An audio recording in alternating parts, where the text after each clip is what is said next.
Pernahkah kita memperhatikan betapa seringnya para lansia di atas usia 60 tahun memilih untuk bepergian sendirian?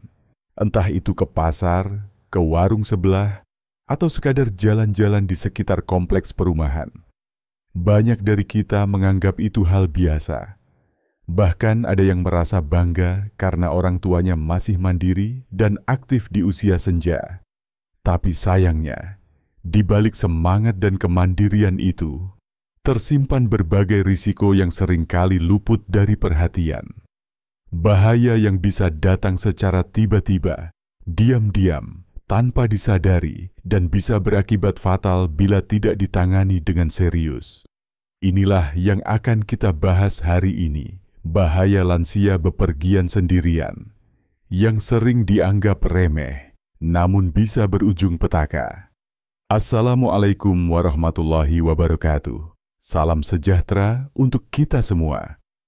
Semoga Bapak Ibu yang saat ini sedang menonton dalam keadaan sehat, bahagia, dan selalu dalam lindungan Tuhan Yang Maha Esa. Hari ini kita akan mengupas satu topik yang penting, tapi sayangnya masih sering disepelekan. Kenapa lansia usia 60 tahun ke atas sebaiknya tidak bepergian sendirian, walaupun terlihat sehat dan kuat? Nah, mari kita mulai dari hal paling dasar dulu. Kenapa seorang lansia tetap terlihat sehat, tapi belum tentu benar-benar aman bepergian sendirian? Di usia 60 tahun ke atas, tubuh kita mengalami banyak perubahan. Tulang tidak sekuat dulu, otot mulai melemah, daya tahan tubuh menurun, dan refleks pun melambat. Mungkin kalau sekilas dilihat, jalannya masih tegap, bicaranya masih jelas, dan ingatannya juga masih baik. Tapi ingat, tubuh kita punya batas yang tidak terlihat oleh mata. Ketika sendirian di luar rumah, tanpa pendamping, kondisi kecil seperti kelelahan, dehidrasi, atau tekanan darah menurun bisa menjadi masalah besar. Salah satu risiko terbesar yang sering terjadi adalah jatuh. Menurut data WHO, jatuh merupakan penyebab utama cedera serius, bahkan kematian pada lansia. Bayangkan, hanya karena tersandung di jalan yang tidak rata atau terpeleset di tangga, bisa berakhir di rumah sakit, bahkan menjadi awal dari komplikasi yang serius. Kalau ada yang menemani, tentu bisa langsung ditolong. Tapi kalau sedang sendirian, siapa yang akan membantu? Selain jatuh, bahaya lainnya adalah disorientasi atau bingung arah. Banyak lansia yang tampak baik-baik saja di rumah, tapi saat berada di lingkungan asing atau ramai, mereka bisa tiba-tiba lupa arah pulang, kehilangan orientasi, dan tersesat. Ini sering terjadi pada lansia dengan gejala awal demensia ringan yang belum terdiagnosis. Ketika mereka merasa panik karena tidak tahu harus kemana, tekanan darah bisa naik, jantung berdebar kencang, dan tubuh pun jadi lemas. Dalam kondisi seperti itu, kalau tidak ada orang yang menemani, bisa sangat berbahaya. Lalu kita juga perlu waspada terhadap kejahatan jalanan.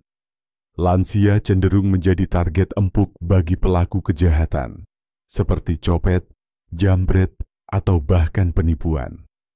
Orang yang sudah lanjut usia biasanya tidak punya refleks yang cepat untuk melindungi diri, apalagi jika sedang membawa tas atau barang berharga. Tanpa pendamping, mereka lebih mudah didekati dan dibohongi oleh orang-orang tak bertanggung jawab. Hal ini mungkin tidak sering terjadi, tapi ketika terjadi, dampaknya bisa sangat menyakitkan, baik secara fisik maupun emosional. Jangan lupa juga soal kondisi kesehatan mendadak, tekanan darah yang tiba-tiba drop, kadar gula darah yang turun drastis, serangan jantung ringan, atau sesak napas.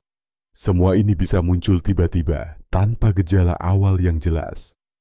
Apalagi saat sedang berada di luar rumah, tanpa alat bantu, tanpa obat, dan tanpa orang yang mengenal kondisi kita. Waktu menjadi sangat krusial. Setiap menit sangat berharga. Kalau tidak segera ditangani, kondisi ini bisa berujung pada kehilangan kesadaran bahkan kematian. Kadang ada juga lansia yang malu atau enggan minta tolong saat merasa tidak enak badan di luar rumah. Mereka berusaha kuat, berpikir, "Ah, ini cuma capek sebentar." Padahal tubuhnya sudah memberi sinyal bahaya. Ini yang membuat kita sebagai keluarga harus benar-benar memahami pentingnya mendampingi mereka, bukan hanya secara fisik, tapi juga secara emosional.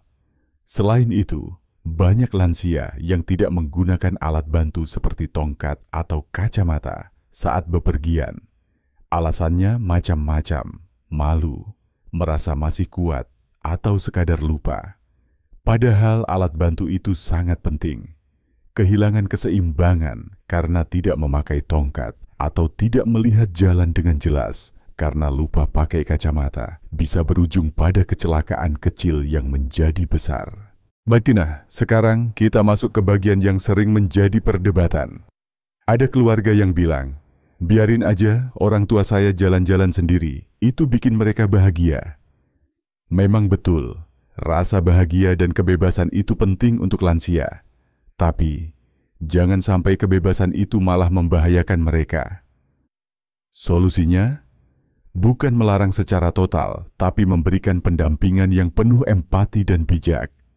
Kita bisa ikut menemani, menyewa pendamping harian, atau bahkan membuat grup lansia di lingkungan sekitar agar mereka bisa pergi bersama-sama dalam suasana yang menyenangkan tapi tetap aman. Kita juga bisa memanfaatkan teknologi seperti GPS tracker yang terpasang di gelang atau jam tangan, agar keluarga bisa memantau posisi lansia bila sedang bepergian. Tapi ingat, alat secanggih apapun tidak akan menggantikan kehadiran dan perhatian dari orang-orang tercinta. Kadang hanya dengan satu tangan yang siap menggandeng, satu mata yang mengawasi dengan kasih, atau satu kalimat yang menenangkan, kita bisa mencegah bencana yang lebih besar. Dan satu hal yang tidak kalah penting adalah edukasi kepada lansia itu sendiri. Jangan menakut-nakuti mereka, tapi ajak bicara dengan tenang dan penuh cinta.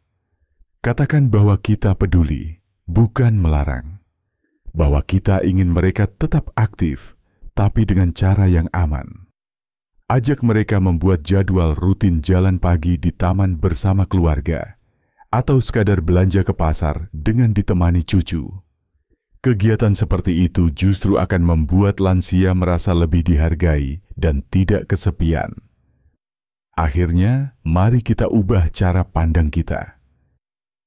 Mandiri bukan berarti harus sendirian. Tangguh bukan berarti menolak bantuan. Justru di usia senja, menerima perhatian dan perlindungan adalah bentuk kebijaksanaan. Karena hidup di usia 60 tahun ke atas adalah tentang menjaga kualitas, bukan hanya kuantitas. Bukan tentang seberapa jauh bisa berjalan sendiri, tapi seberapa aman dan bahagia setiap langkah yang diambil. Semoga setelah menonton video ini, kita semua jadi lebih peka dan peduli. Untuk anak-anak yang punya orang tua lansia, untuk para cucu yang tinggal bersama kakek nenek, bahkan untuk para lansia sendiri. Ingatlah, keselamatan adalah hal paling berharga yang tidak bisa ditukar dengan apapun.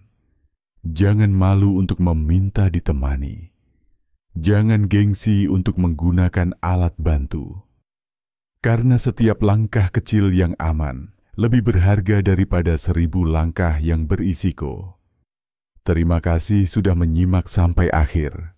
Semoga bermanfaat dan bisa membuka mata kita semua tentang pentingnya menjaga lansia yang kita cintai. Jangan lupa untuk share video ini ke orang-orang tercinta, supaya makin banyak yang sadar dan peduli. Wassalamualaikum warahmatullahi wabarakatuh.